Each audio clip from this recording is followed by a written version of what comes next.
Imbes na makatulong, hindi na muna napakinabangan ng mga taga-Cainta Rizal ang isa sa kanilang pumping station na nilooban bisperas ng pananalasa ng Bagyong Uwan.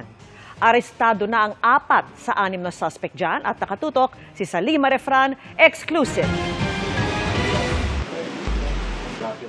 Ginupit na steel matic, tinanggal na mga tanso, putol na mga kawad at generator na walang mga baterya.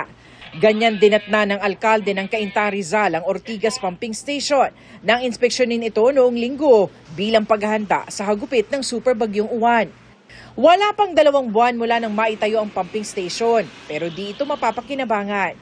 Yun na yung nagiging susi nga sa pag-mitigate namin ng baha. Masakit pa no, nangyari yun, bisperas pa ng paggamit. Binaklas lahat yung mga kable, sinira yung panel. Sa kuha ng CCTV, mag-aalas 12 na madaling araw noong Sabado, makikita ang 5 lalaking nakatambay sa tulay.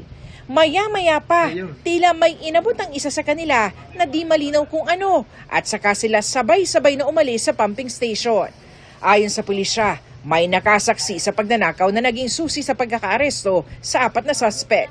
Na-identify natin dun sa witness na kung saan ito ay kumukuha ng mga plastic bottle dun sa ilog. Yun kung saan itong alias duck, nakita niya ni-witness natin itong si alias duck na lumabas dun sa bintana ng toilet dun sa pumping station. At may mga nakuha silang mga wire.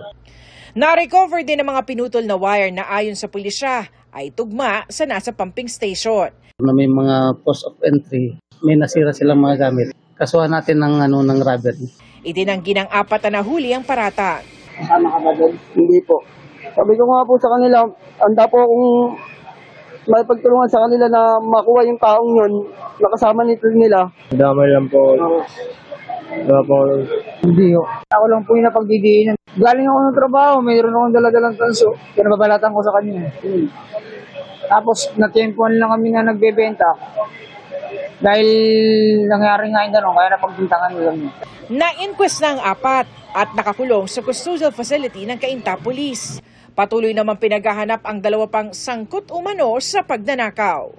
Para sa GMA Integrated News, Salima Refran, nakatutok 24 oras.